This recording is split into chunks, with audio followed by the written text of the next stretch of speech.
Now, moving on to inhalational burns management. Why they are important? Because patient may be having associated other problems as well, such as polytrauma, could be fractured, there could be associated pneumothorax or hemothorax.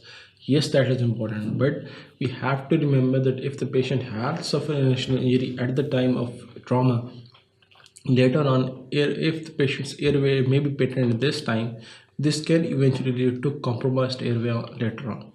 In this section, we will briefly go through what are the different depths, how to recognize the depth of burns, how to recognize them, and how to manage an inhalational burns injury. So basically, inhalation of burns they occur usually mainly due to inhalation of superheated gases. There may be inhalation of toxic smoke. There could be a direct thermal injury, and this eventually leads to edema and eventually airway obstruction.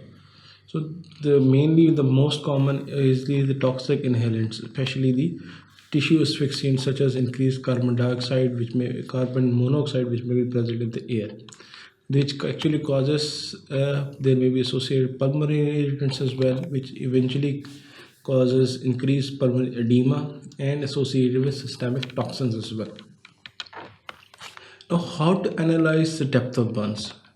Depth of burns could be analyzed whether it's an epidermal burns or not. If it's purely first degree epidermal burns only involving superficial part, this is first degree burn. Partial thickness burns is called a second degree involved. It involves not only the superficial layer but other layers of epidermis as well, which could be superficial partial thickness and deep partial thickness burns. Now, full thickness burns is called a third degree burn, which involves whole of the epidermis. If all the epidermis is involved, this is usually the full thickness of third degree burn. And there is called as full thickness burn, which is actually the fourth degree. As we know, the skin has an epidermal layer, which is an out layer, and then the dermis, which lies on the inside. If there's involvement of dermis along with all the burning of the epidermis, then it is actually the fourth degree burn, or when it is full thickness epidermis plus dermal burns. Now, how to recognize them? The formula for recognizing all these inhalation injuries is the same: look, listen, feel format. That is, you look at the patient face. Is there any swelling on it? Is there any swelling over the neck as well?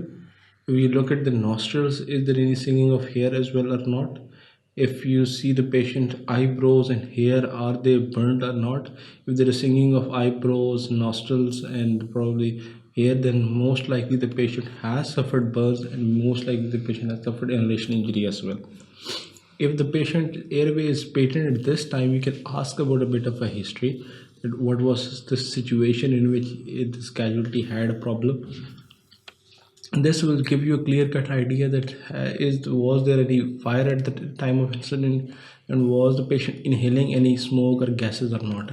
And if the patient is even if the patient is not conscious, then probably singing of hair, eyebrows, hair, and probably accumulation of soot in the nostrils indicates the patient had suffered an inhalation injury and should be promptly treated accordingly.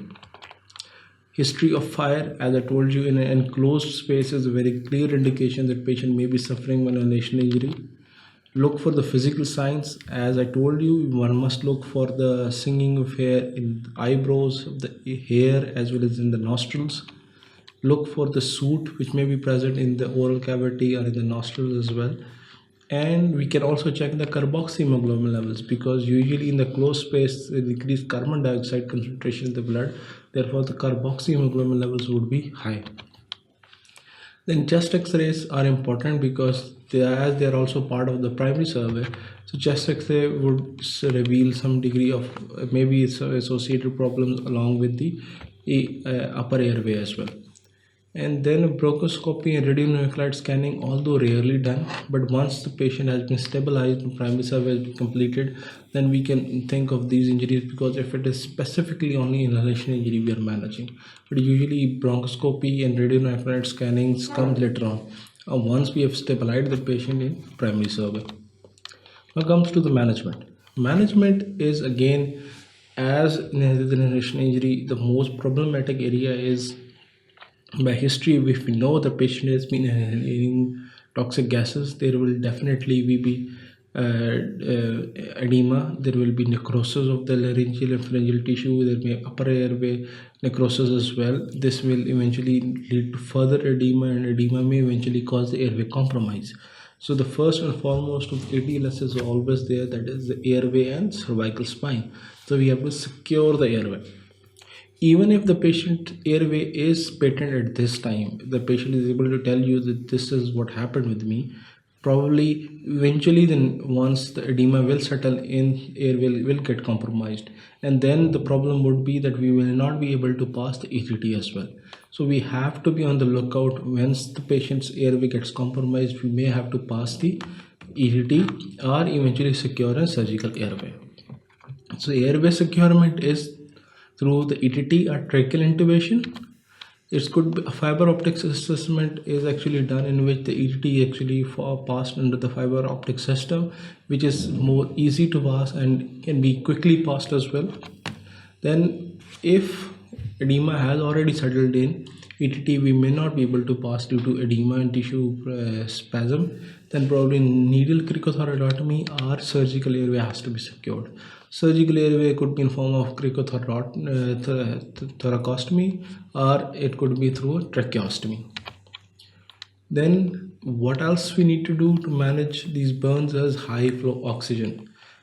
We know because the patient had suffered carbon monoxide poisoning sort of it, because there was closed burns in the closed area.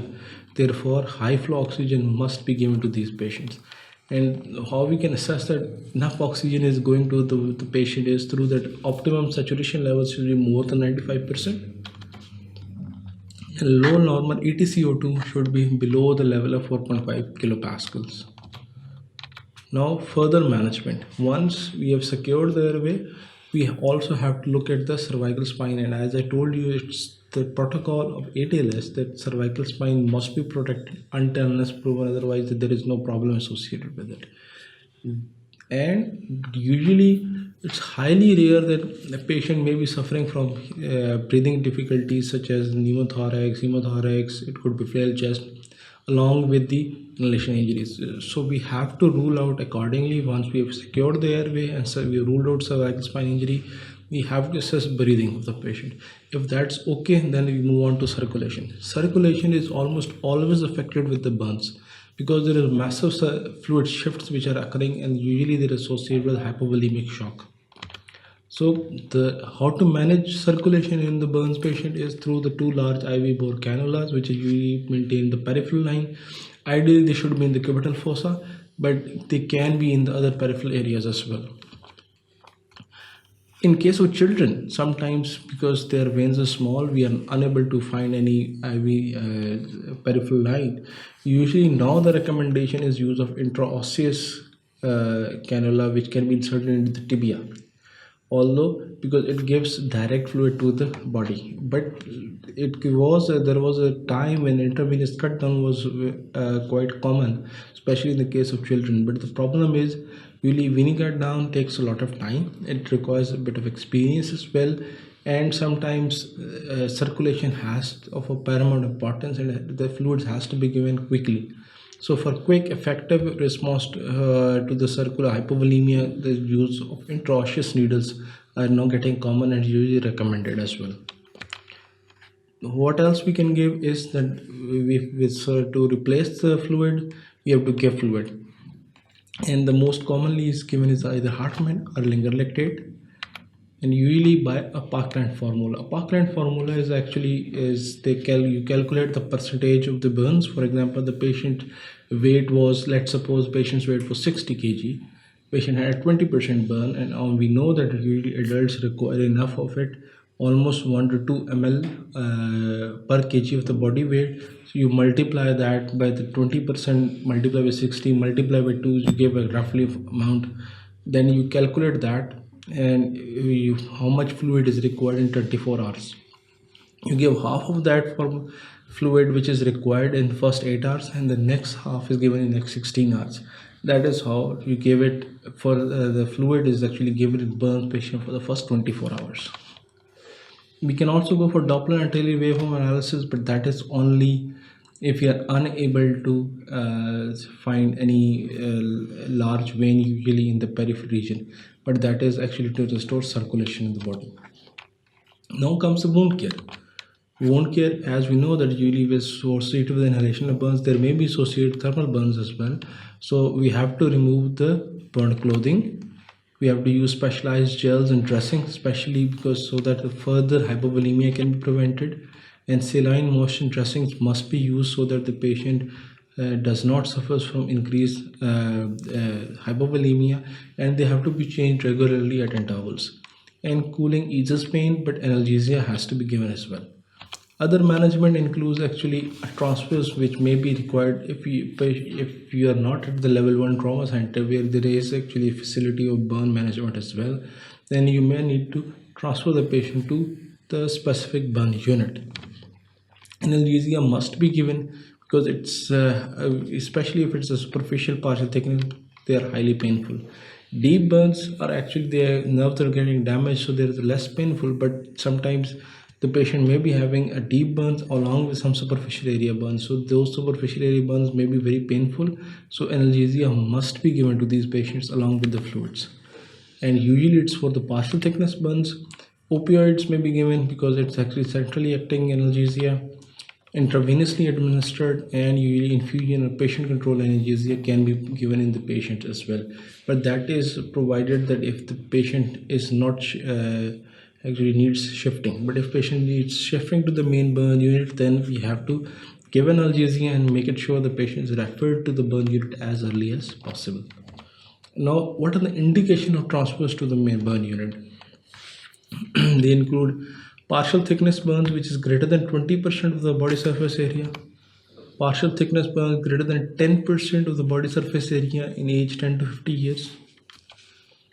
Full thickness burns greater than 5% means they need definitive burn care.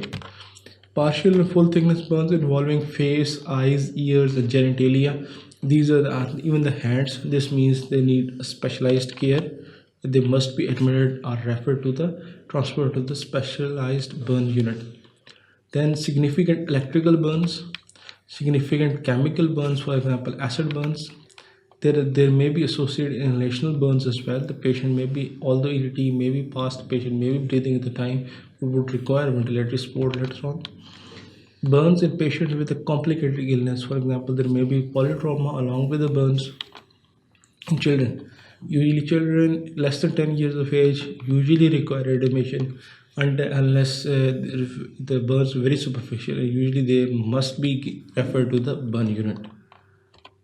In this section, we briefly discussed the inhalational injury management, and the most important thing is to remember is the inhalational injury, one must be on the lookout for the airway obstruction. Even if at the time of presentation airway is patent, this may eventually get compromised due to laryngeal edema, and later on ETT may not be able to we may not be able to pass ETT as well. How to manage the airway obstruction is the passing of ETT first. If you cannot due to edema, then the option is securing a surgical airway in form of tracheostomy. Thank you very much. Keep watching sqadia.com.